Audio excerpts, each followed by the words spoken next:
So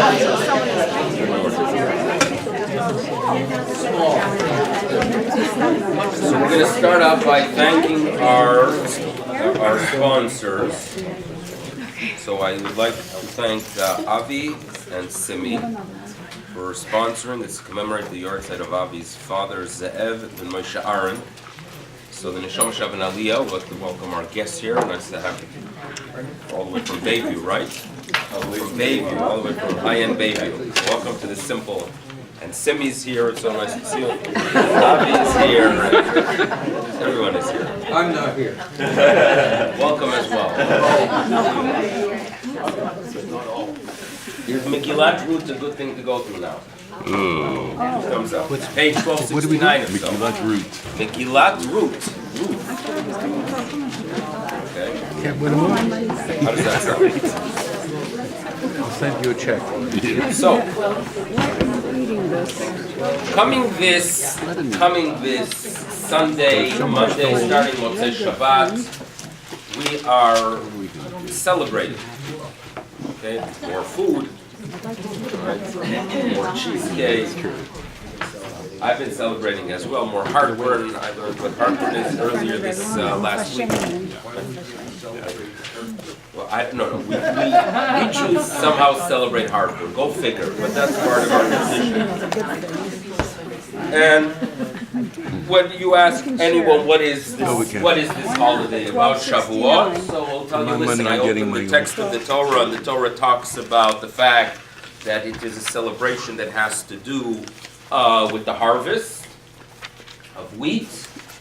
And in addition, I am very familiar with the rabbinic reading into it, which obviously dates back to Sinai, that it is actually the time when we experience the revelation, not the giving of Torah, not a very good term, because the Torah was given over a 40-year period, but it is when we were standing there at Mount Sinai, and we experienced this revelation which indicated to us that there's more to life than what we see, perhaps some level of clarity of what we should be doing and should not be doing, in understanding that from this point on, the words of Moshe Rabbeinu should be the ones that guide us, not just during his lifetime, but due to the fact that he reached a level that others did not and will never reach. We should be listening to his words for eternity. So that is what this holiday is all about. Now, if we are told that at this time it is appropriate to read the book of Ruth, which appears on page 1269, so obviously the book itself tells us something about the holiday, and it plays a role in our identity of the holiday. When it comes to Pesach, it is very, very easy to identify what it's about, right? The cleaning, the chametz, getting rid of the chametz, the Pesach. There's complexities. Sukkot, right?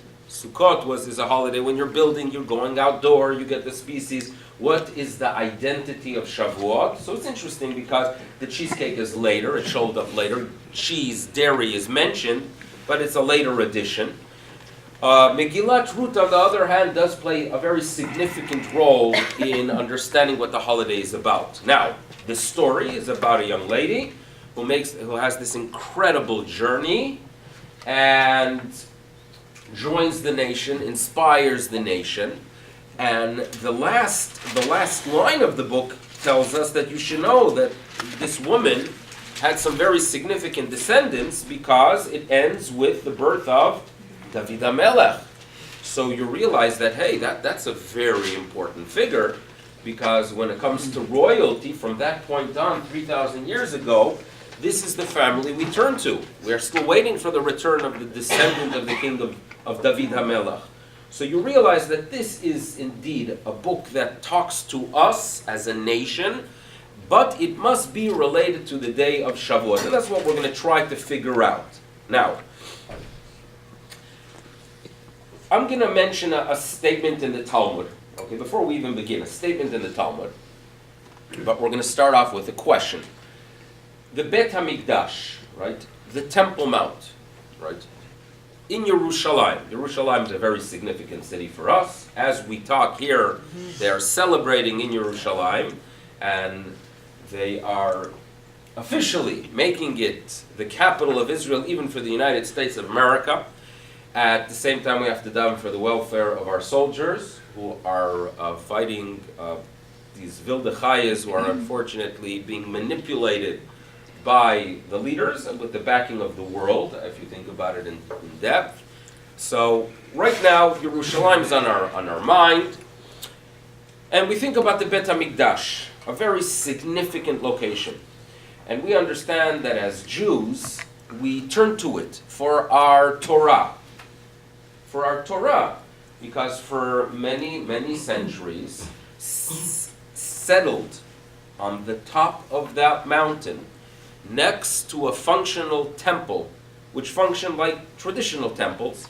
They had there an area known as the Lishkat HaGazit, where great rabbis sat and determined Jewish law.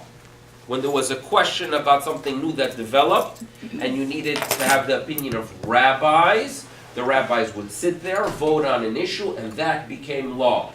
So that was the hub of Torah Sheba'al Peh and of guiding the nation of Israel of Torah. The Temple Mount was also the area of Avodah, the service in the temple.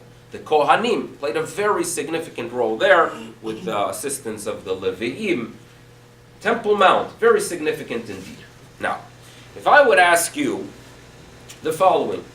In Judaism, standing indicates a temporary presence, right? When I stand somewhere, right? You walk into someone's house and they say, please sit down, right? So you know that is giving you, it's a welcoming statement. Sometimes it means you're going to have to stay a little bit longer. So standing at time lets you get out sooner, which in some cases, in your mind, it could be better. But standing is more of a temporary presence. Sitting is permanent more, right? You sit there. So let's think of the Bet HaMikdash. Let's think of the Azara. And if I'm going to ask you, what group had the right to sit there? What group, right, what individuals had the right to actually sit in the temple itself? And we're talking about the operating area of the temple, where korbanot are offering, the Azara. Okay? Who had the right to sit there? Right? Who can consider it home? So the logical answer would be the Kohanim. That would be the logical answer. However, the rabbis tell us the following, that you should know. En yeshiva ba'azara. In the Azara, no sitting. No sitting. Stand there. La'amod l'sharet. Even the Kohanim, they serve, but they're omdim. They're standing in front of God. However, there is an exception. And the exception is, and the ones that do have the right to sit there are Malchut Bet David.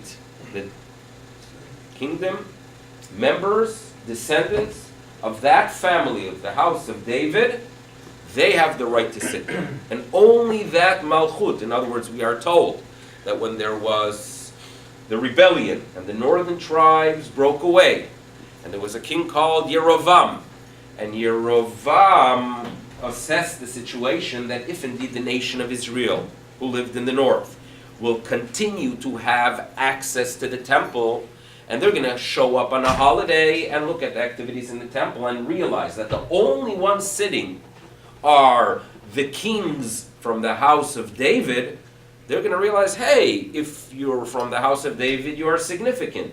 If you are not, you're not significant.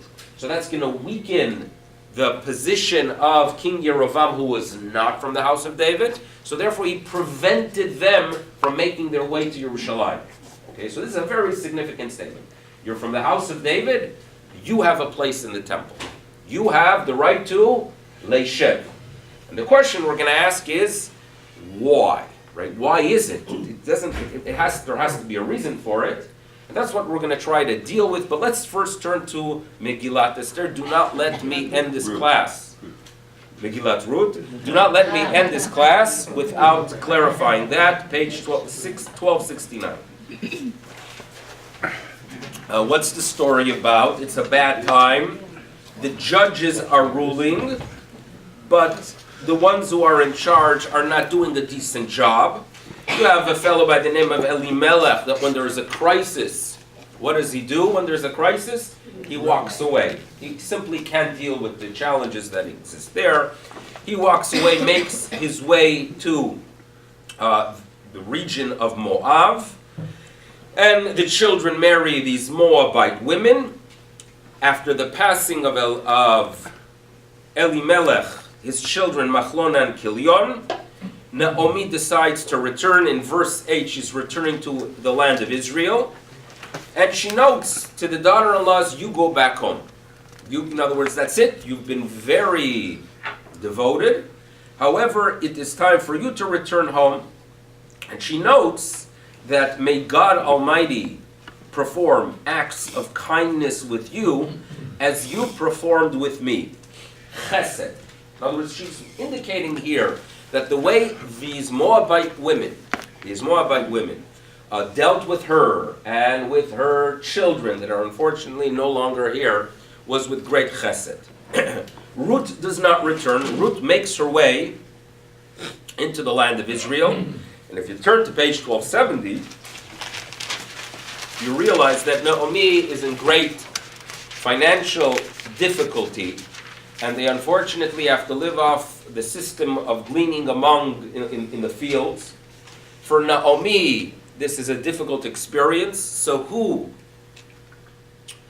accepts upon herself this burden? In verse 2 in chapter 2, Vatomer Ruth HaMoaviyah. In other words, this is Ruth the foreigner who just arrived, and perhaps even has difficulty with the language, for sure with the culture.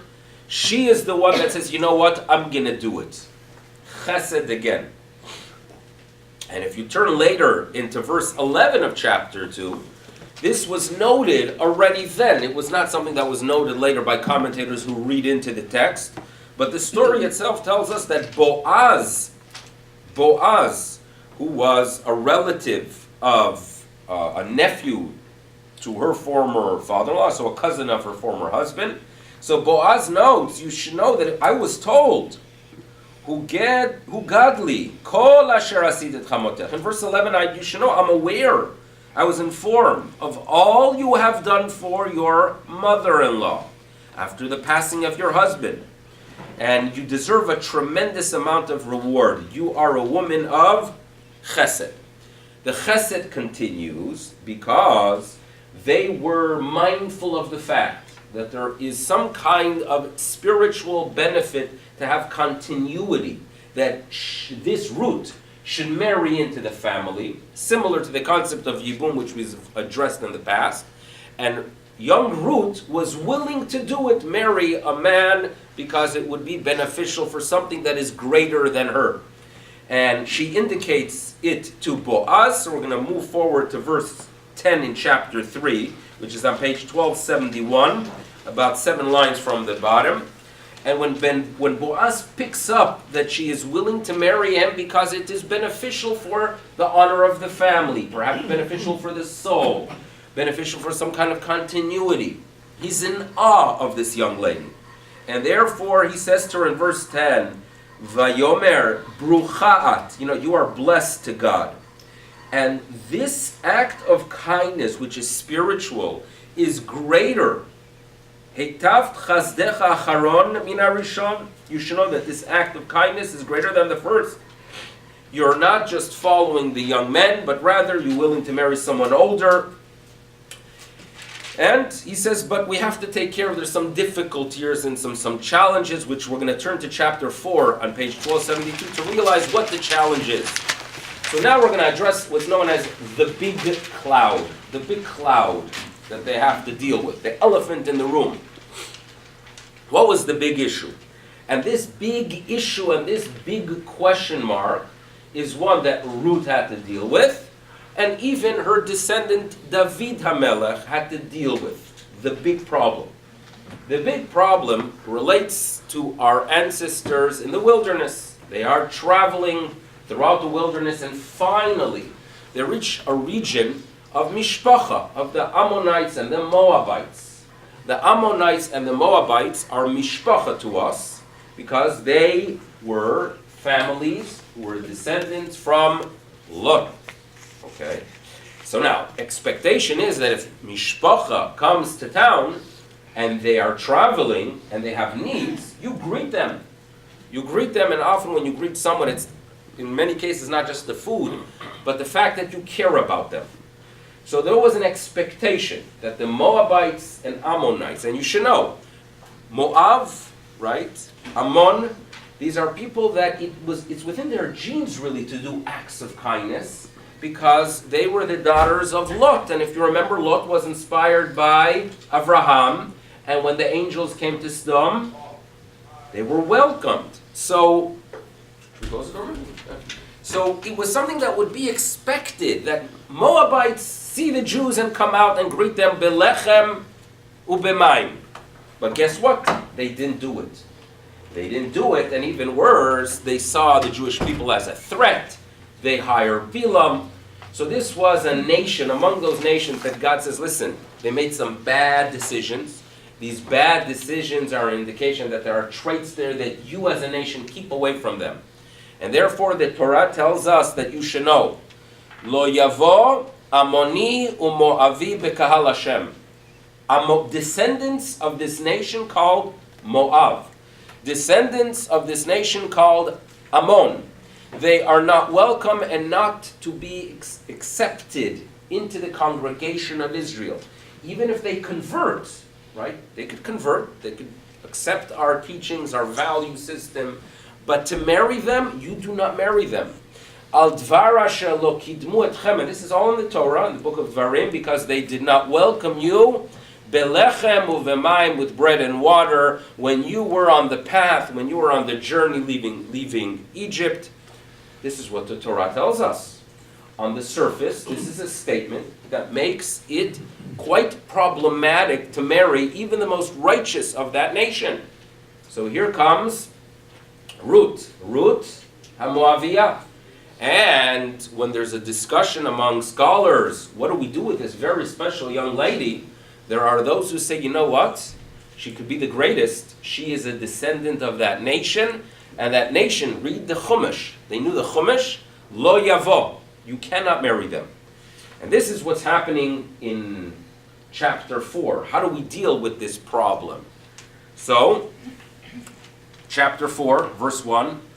Boaz. So Boaz wants to marry her. He goes up to the gate where scholars would sit. There would be gatherings there to address financial issues that relate to halacha. Halacha itself was addressed there. And guess who passed there? He had a relative who was closer to the family of the deceased. Remember, there's Avimelech, Machlon, Kilyon. So a relative who had first right to marry. And by the way, by marrying, he would also get some of the land that belonged to that family that unfortunately was no longer alive. He passes there. So Boaz begins the conversation with him. And he says to him, listen, sit down. What's fascinating is that the name of that person who could have married Ruth, who perhaps could have been the father of this incredible family, is not mentioned. And he's known as John Doe, right? Ploni Almoni.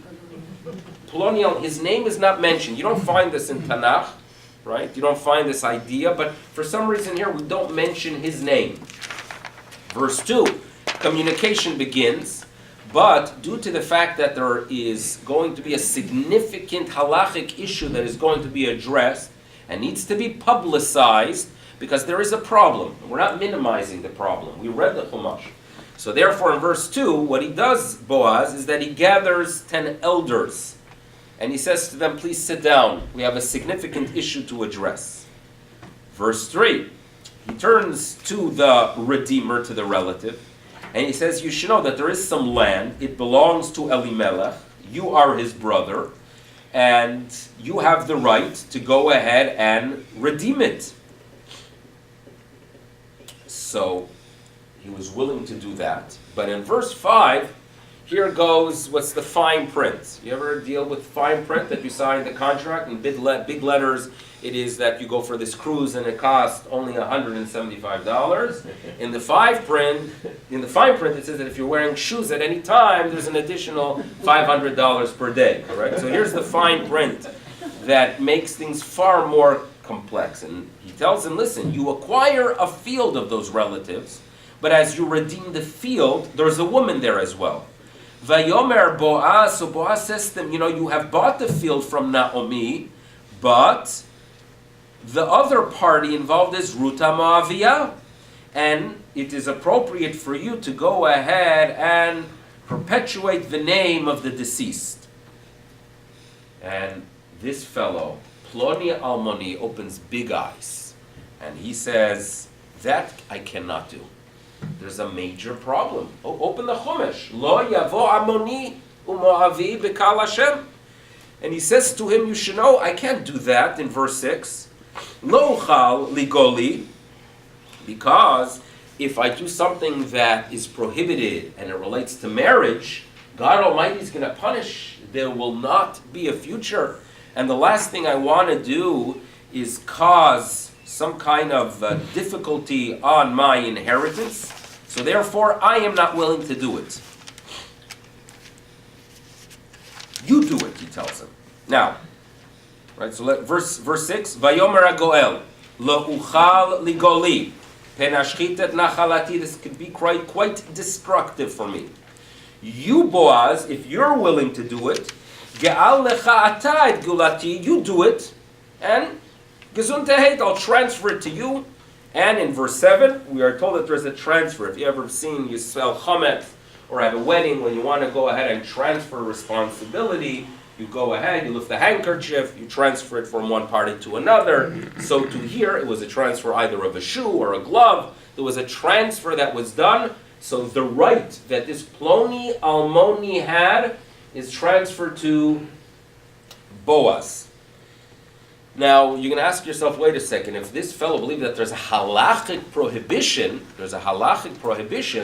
how can he say to someone else, you know what, you violated, right? You could compare it to a situation of a kosher affair, that you ask the mashgiach and you ask him, would you eat from it? And he'd say, I would never eat from it, but you could eat from it, right?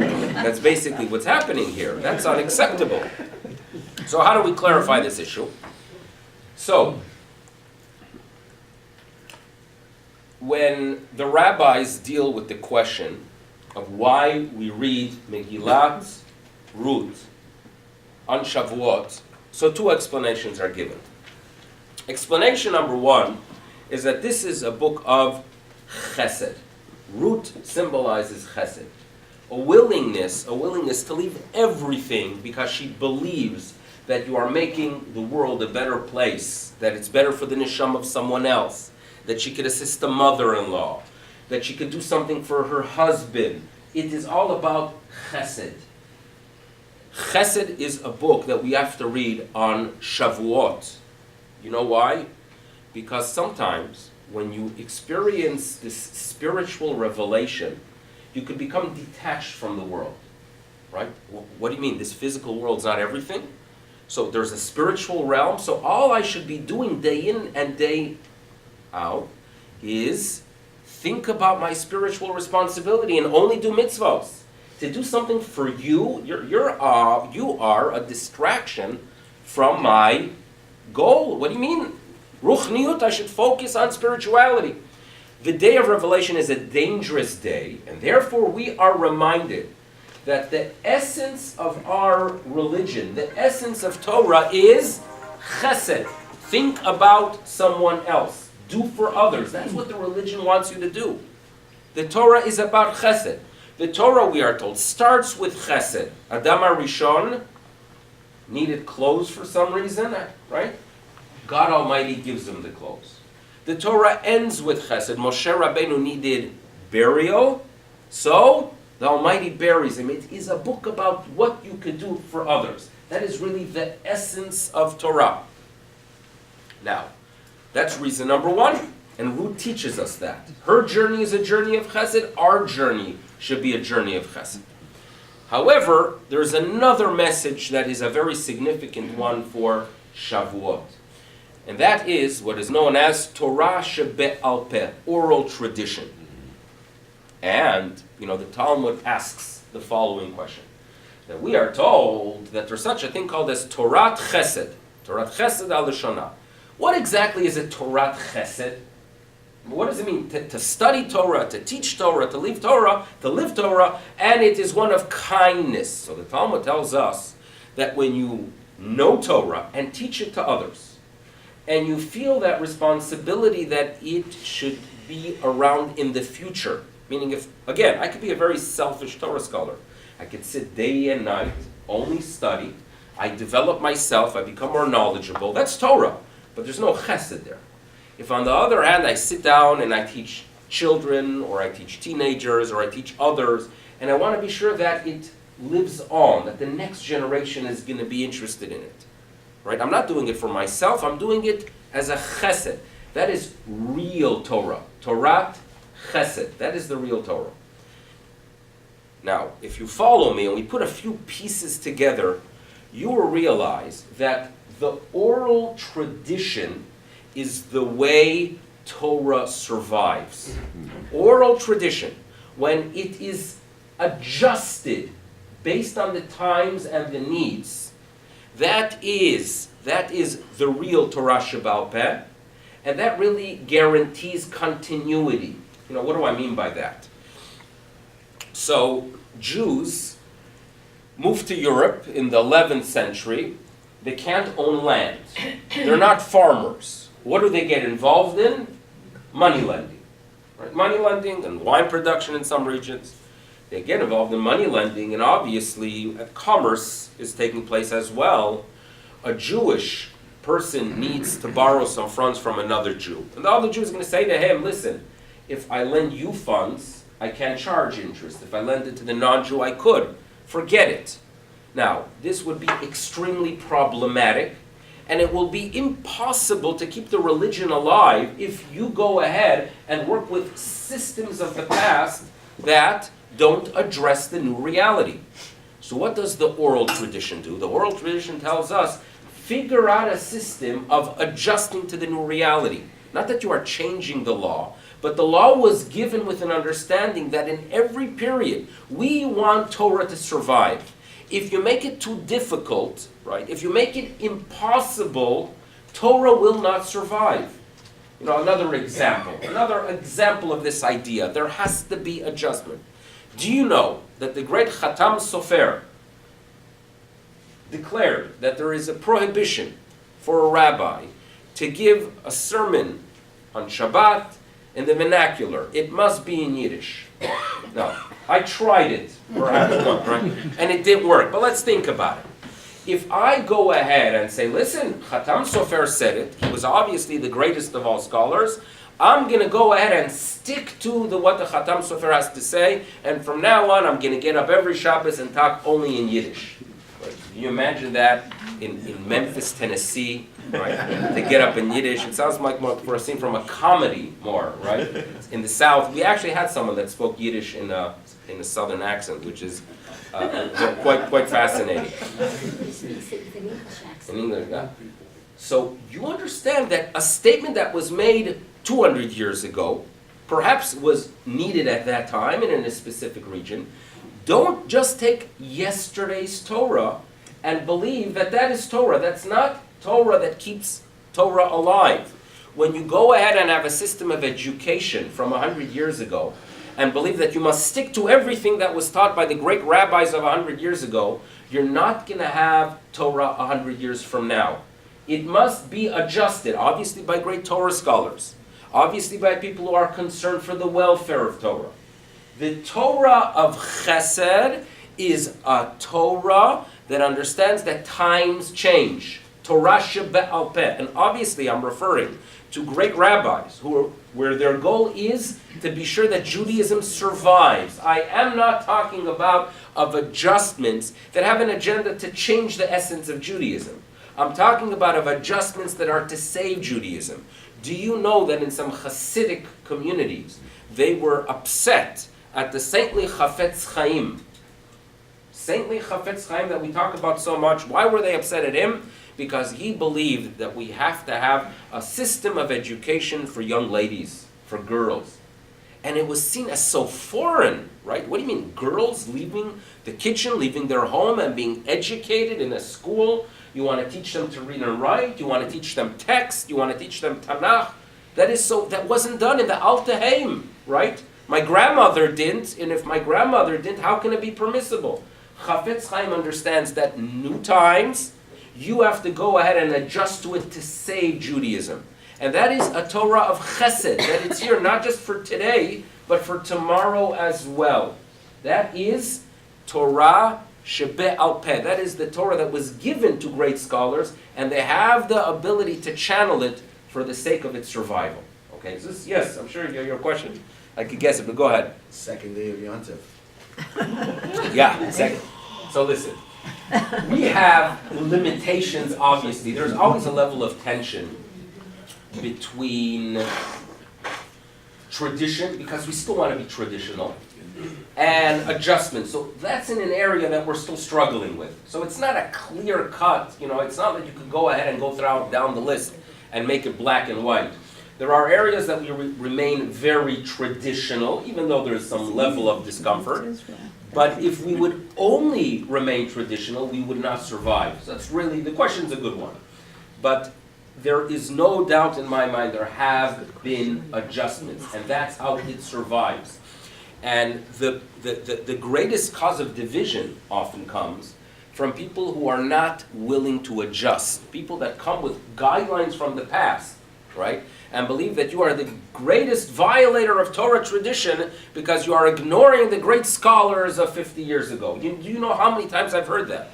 Of people that get up and claim that this is such a great violation. There was a rabbi who attempted in Hungary towards the end of the 19th century to establish a seminary for Orthodox rabbis where they gain some knowledge in philosophy, right? And they are taught a little bit of the intellectual insights into Judaism. His name was Rabbi Hildesheimer. Rabbi Hildesheimer attempted to do that in Hungary. And you can't mess with these Hungarians because the Hungarians, the rabbinic authorities in Hungary were very, very strict. Anything that was new was unacceptable. They were not flexible rabbis there. And Rabbi Hildesheimer was really persecuted by these rabbis. It's interesting, there was a rabbi, his name was Rabbi Hillel Lichtenstein. And Rabbi Hillel Lichtenstein notes that he writes in one of his writings that what Azriel Hildesheimer wants to do here in Hungary is worse than Amalek, worse than the Satan. He uses harsh words. Why? Because he wants to introduce secular studies. I had one of the moments I enjoyed very much is the fact that Azriel Hildesheimer eventually moves to Germany, where it would work, opened an incredible rabbinic institution where my great-grandfather studied, and developed tremendous Torah scholars with great fear of God, and achieved great things for German communities, and really for communities throughout the world, because even the Polish Beis Yaakov system, you got to give credit to the Germans, because they couldn't do it on their own. They needed, in understanding, they needed the system of the Germans. What I enjoyed seeing was, I met once a descendant of Rabbi Hildesheimer, and he was sitting in the Mir Yeshiva and would not turn to secular studies, which is interesting, right? Remained very committed. And then I one time was interacting with someone in Buffalo, and they pointed out that they are descendants of Hillel Lichtenstein. And he was going for his PhD in some area, in some field, I don't remember exactly where. It was nice to see that there's some kind of crossover. Bottom line is, Torah cannot survive if you are rigid. You have to know how to adjust. That is Torah shebe'al peh. Yes? There seems to be a difference, like the two examples you gave, like giving the drasha on Shabbos in Yiddish. That doesn't come from the Torah. Women not learning doesn't come from the Torah, but something like not marrying a Moabite, Excellent. That's in the Torah. Excellent. So that was the question. You know, that's like very, very different. Something that's actually in the Torah. Okay. So now let's read that verse carefully. Let's read that verse very, very carefully. Your question's a great question. Lo yavo, I'm reading from the Psukim in the Torah. Okay, you have to believe me on this one. Lo yavo amoni. Amoni. Lo yavo moavi. Moavi refers to the males. And if you read the verse carefully, it is because they did not come out from their cities to greet us. Who usually in societies of the past, who would leave town to go ahead and greet travelers? The males. So this is a reading into the verse. What was that? For water and For water and bread. So that was within the town itself. The fact is, there was a rabbinic reading of it, that did not fit into the simple reading, because obviously when we read it the first time, we thought this is a prohibition of all. But there was a tradition. And when we talk about these 10 scholars that gathered together, they were talking about this issue.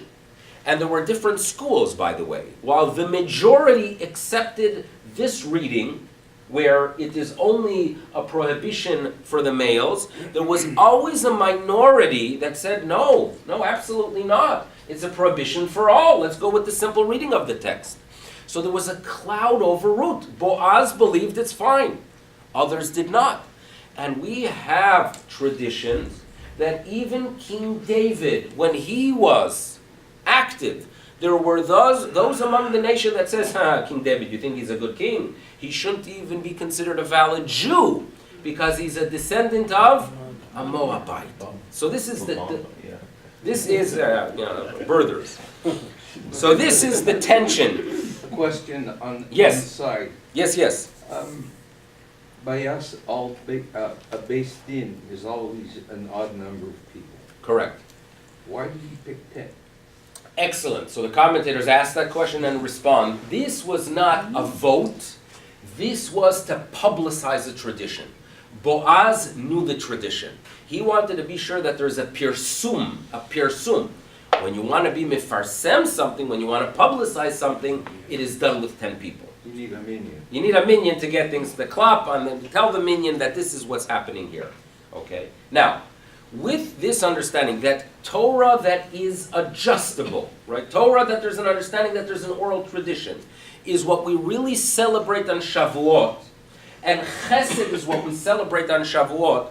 If you bring it together, why do we make King David HaMelech, so significant for our identity? Because David HaMelech symbolizes two things. Number one, due to the fact that we all believe that David HaMelech was indeed a valid Jew. I for sure have to believe that, because I've mentioned here in the past that we have a family tree that goes back to David, right? So I hope there's no one here that is a descendant of Ploni Almoni that questions the status. But David HaMelech teaches us that you want to go ahead and have Judaism survive. You want it to be a religion of chesed, that in every generation it's applicable, right? You need to look at David HaMelech and understand that he is a kosher Jew. David's essence, by the way, is chesed. What is a Jewish king about? Right? What is a Jewish king? A Jewish king is to be sure that the nation has their needs taken care of. That's what royalty is. What is Jewish royalty? Not this great honor, right? Not the red carpet, but rather someone that is out there concerned for the welfare of a nation, spiritually and physically. That is King David, right? That is Torah. That is Shavuot. It really does come together. So that's rule number one. Why do we read it on Shavuot? It is a chesed, and it is the celebration of Torah Sheba'al Peh. The Torah still exists. You have the ability to go ahead and apply it to the new generation. And if you look at what's happening, even in Israel, we've had very significant changes over the past few decades. We are really living in times that are really hard to even describe. If one day historians are going to sit back and look at periods of 300, 400, 500 years of the past and compare it to the past 70 years, right? Extraordinary changes. So fast. Things are changing. The big problem is when people are not willing to understand it's a new generation, right? You have to apply the laws differently. And even rabbis, among the strictest of Orthodox in Israel, You have wise rabbis who understand, so what if a rabbi said 25 years ago, A, I believe B. There was a great saintly rabbi of Bnei Brak that passed away about a year ago. Rav Steinman was his name.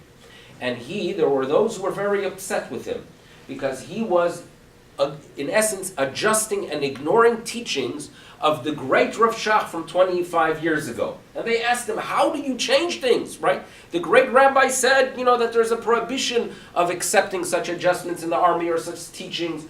He says, new times, this is our new responsibility. And I want Judaism to survive. We need such leaders, we need Torah Shabbat Peh, and we need people that have the chesed.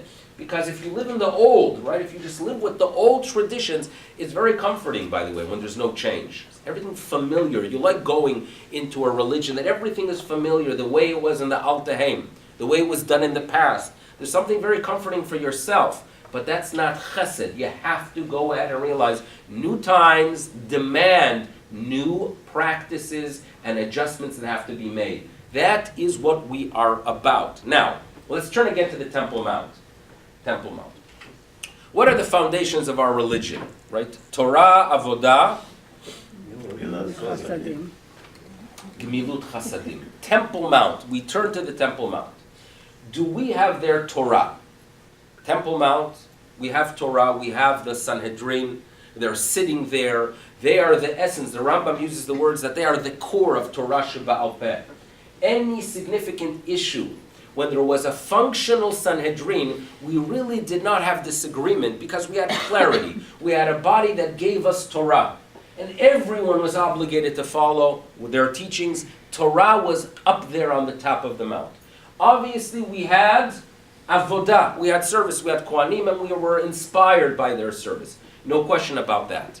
However, if you want to know what the real foundation of the Temple Mount is, you have to ask yourself, who has the right to sit in the Azara? Who has the right to sit there? Who could claim this is the home? This is the real essence of this location. You know what the essence is? Chesed. And who symbolizes chesed? Who symbolizes concern for others? And who symbolizes the idea, right? His whole being was basically that Torah is a Torah of chesed. David HaMelech.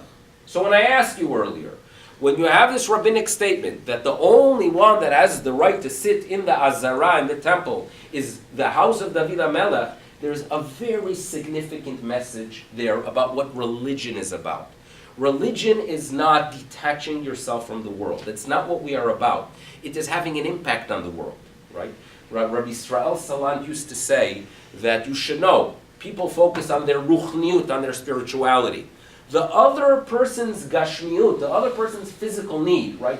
The attention, the bread, the love, right? The kindness that you do towards someone else, that is your spirituality. And it's something that you need to, it is not natural for a person who is growing up in a religious environment when there's only talk about Hashem and Olam Haba and Gan Eden. All those conversations sometimes cause you to detach from the world. That is not what our religion is about. It is David HaMelech. It is Chesed. Who has the right to sit up there? Who could consider the temple their home? Who is really at home on the mountaintop? The Chesed person. King David, a symbol of concern for the nation physically as a king and spiritually, because we use Tehillim, we use his prayers, we use his words to communicate to God. That is the greatest chesed, and we know that very well, that sometimes the greatest chesed is giving someone meaning in life, teaching them about what existence is about. We have clarity, right? We're not afraid of life because we know what life is about. David HaMelech is chesed. Torah, Avodah, Gemilut Chasadim is on the top of the mount, and that is what we must take from Shavuot. Yes, a revelation, but please do for others. Please read about Ruth's chesed. Please remember that there's an oral tradition to be sure that the practices are adjusted because every generation needs Torah. We need Torah to survive. It is a must. And that is the greatest chesed. That is why this book is read on this Chag. I thank you everyone for coming. I thank the sponsors.